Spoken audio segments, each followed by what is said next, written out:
महाकुंभ के पहले दिन की आपको शुभकामनाएं। मैं पंजाबी हूं तो आपको लोहड़ी की भी शुभकामनाएं दूंगी। आपको लोहड़ी मुबारक हो।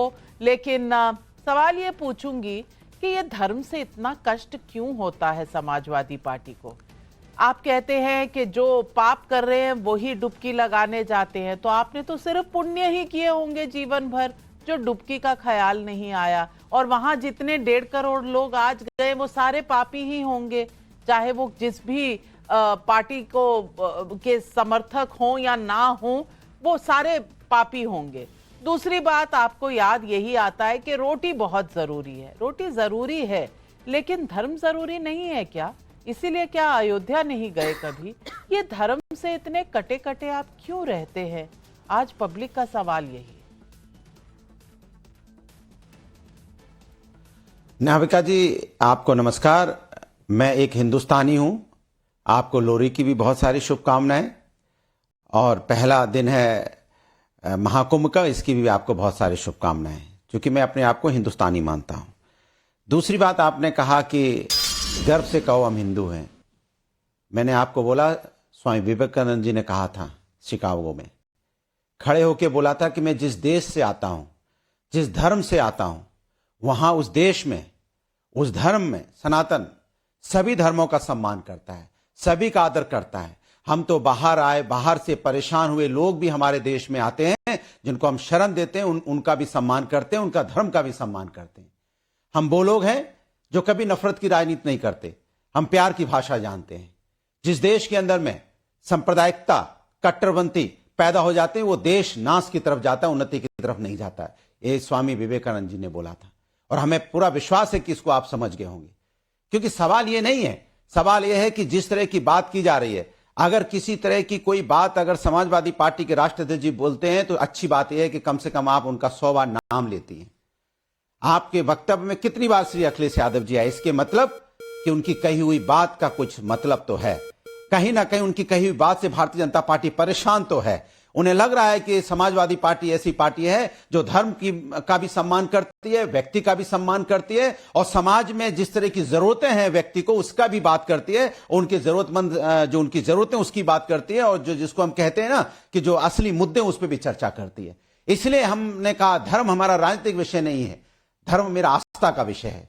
आपने कहा ये कुंभ के मेले में पहले दिन 1 करोड़ लोग आए। आपने कहा 2013 में 1 करोड़ लोग आए थे। सोचिए आप, महाकुंभ हुआ था 12 करोड़ लोग आए थे। आज कितना है? 2024 है, 12 साल बाद आज कुंभ हो रहा है। सोचो उसके बीच में कितनी अगर 24, 30, 40 करोड़ भी लोग आते हैं, तो इसके मतलब समझ लो तब भी 12 करोड़ लोग आए थे। और इतना भव्य महाकुंभ हुआ था कि अवार्ड भी दिया गया था विदेश की अगर यूनिवर्सिटी में जाके, हार्वर्ड में इसको अवार्ड मिला था कि इतना अच्छा संचालन, इतना अच्छा महाकुंभ उत्तर प्रदेश में अखिलेश यादव के नेतृत्व में हुआ। और सबसे बड़ी बात, उसमें चूंकि हिंदुस्तान अनेकता में एकता वाला देश है, जैसा कि स्वामी विवेकानंद जी ने कहा था कि हम सभी धर्मों का सम्मान करते हैं, तो हमारे महाकुंभ के अध्यक्ष आदरणीय आजम खान साहब थे। वो मुस्लिम समाज से आते थे, उसके बावजूद भी उसके अध्यक्ष थे। क्योंकि ये हिंदुस्तान में हो सकता हो, विश्व में कहीं नहीं हो सकता। ये हिंदुस्तान ऐसा देश है यहाँ सभी धर्मों के, सभी जातियों के लोग रहते हैं, सबका सम्मान है। ये हिंदुस्तान में ही था कि वो अध्यक्ष बने, और उस 12 से 13 करोड़ लोग आए। ये हिंदुस्तान में हो सकता और किसी देश में नहीं हो सकता। इसलिए हम कहते हैं स्वामी विवेकानंद जी ने जो कहा था बिल्कुल सही कहा था, और भारतीय जनता पार्टी को सीखना चाहिए, भारतीय जनता पार्टी को समझना चाहिए, जो भारतीय जनता पार्टी समझना नहीं चाहती है। और बार बार आप अयोध्या की बात करते हो, तो मैं आपको बता दूं, सबसे बड़ा अच्छा मंदिर केदारनाथ मंदिर इटावा में आदरणीय अखिलेश यादव जी बना रहे हैं। मैं तो आग्रह करूंगा बीजेपी के लोगों से, आप भी चंदा दीजिए, उसमें आप भी पुण्य के भागीदार बनिए, और नाविका जी आप भी थोड़ा बहुत अपना योगदान दीजिए। बिल्कुल योगदान देंगे, कहीं भी मंदिर बने और मेरे हाथ में अगर जरा भी कुछ हो तो मैं जरूर दे दूंगी। मुझे कोई दिक्कत नहीं है कहां मंदिर बन रहा है। लेकिन मैं पूछना चाहती हूँ, विवेकानंद जी की आपने इतनी बातें बता दी, एक वाक्य नहीं, वाणी बाहर, कंठ से वाणी नहीं निकली। 1 मिनट, अब आप बोल चुके। अब अनुराग भदौरिया जी दिल थाम कर बैठिए, थोड़ा मुझे भी बोलने का मौका दीजिए। और मैं ये भी पूछूंगी, मुझे एक ऐसा मुस्लिम समारोह बता दीजिए, या कोई इस तरह का कोई फेस्टिवल हो जहां हिंदू जो है वो चेयरमैन बना हो उस पूरी कमेटी का। बता दीजिए ना, आप ही के जमाने में कभी बना हो, ये भी बता दीजिए। लोग तब भी आए थे, लोग अब भी आए थे, तब क्या पाप नहीं धुल रहे थे? तब पुण्य धुल रहे थे? आज आपको पाप नजर आ रहे हैं, आज आपको पुल भी कम लग रहे हैं, तारें भी नजर नहीं आ रही हैं, इतनी दिक्कतें क्यों?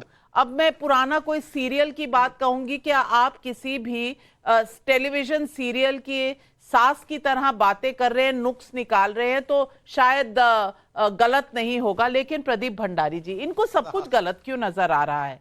नविका जी, इनने पाप की बात करी।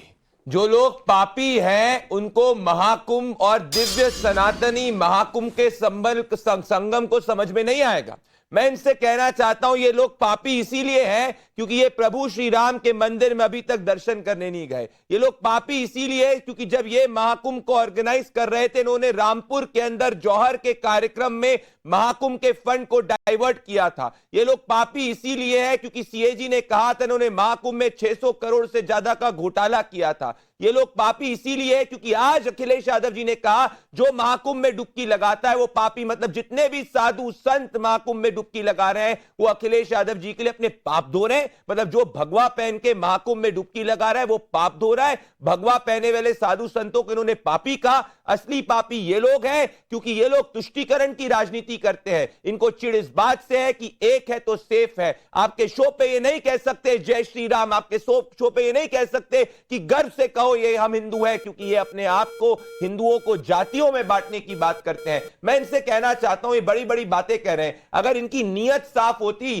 तो अगर एक साल से ऊपर में प्रभु श्री राम के मंदिर के दर्शन करने आते हैं। मैं महाकुंभ की बात करना चाहता हूं। इन्होंने महाकुंभ में 1000 करोड़ खर्च किए, जिसमें से 600 करोड़ का घोटाला किया। हम 4000 से ज्यादा करोड़ खर्च करके अभी तक का सबसे दिव्य महाकुंभ, जिसमें 40 करोड़ से ज्यादा हमारे साधु संत और सनातनी आने वाले हैं। मैं अनुराग भदौरिया को भी निवेदन करना चाहता हूं, अपने पाप को धोइए, महाकुंभ में आइए, क्योंकि आप लोग हमेशा से पापी रहे हैं। आप लोग वही लोग हैं जो सनातन को डेंगू मलेरिया एड्स कहते थे और स्वामी विवेकानंद भगवा पहनते थे, जिस भगवा को इन्होंने हिंदू आतंकवाद शब्द का प्रयोग किया था। तो मैं कह रहा हूं नविका जी, जिनके लिए भगवा आतंकवाद के परिचायक हो, वो कभी भी महाकुंभ की ग्रेटनेस को नहीं समझ सकते, जिन्होंने आजम खान जैसे ही महाकुंभ की ग्रेटनेस को नहीं समझ सकते। अनुराग भदौरिया, महाकुंभ आइए, दर्शन करिए, डुबकी लीजिए और अखिलेश यादव जी और अपने पाप को धोइए। ये उनका विशेष अधिकार है, आना चाहें आएंगे, नहीं आना चाहेंगे नहीं आएंगे। श्रद्धा के ऊपर है, पाप पुण्य के ऊपर कितना है मुझे पता नहीं, पर श्रद्धा पर तो जरूर आधारित है। लेकिन विवेक श्रीवास्तव जी बड़े आतुर हैं कुछ कहने के लिए। विवेक श्रीवास्तव जी, नहीं है अगर किसी की श्रद्धा, नहीं है आस्था तो ना जाए, कोई बात नहीं। लेकिन इतनी ज्यादा राजनीति उसी मुद्दे पर करना, ये क्या सही है? पहले खुद ही कह रही है समाजवादी पार्टी कि हमने बड़ा भव्य आयोजन किया था 2013 में। जी भव्य था, 12 करोड़ लोग आए थे। हाँ, 40 लोग वहां पर भगदड़ में मर गए थे, ये कहना भूल जाते हैं। और ये भी कहना भूल जाते हैं कि जितने पैसों का आयोजन था उसमें से 135 करोड़ रुपए यूज करना भी उनके लिए जरूरी नहीं था, कम खर्चा किया उन्होंने। और जितना उसके ऊपर नीचे हुआ था वो सीएजी की रिपोर्ट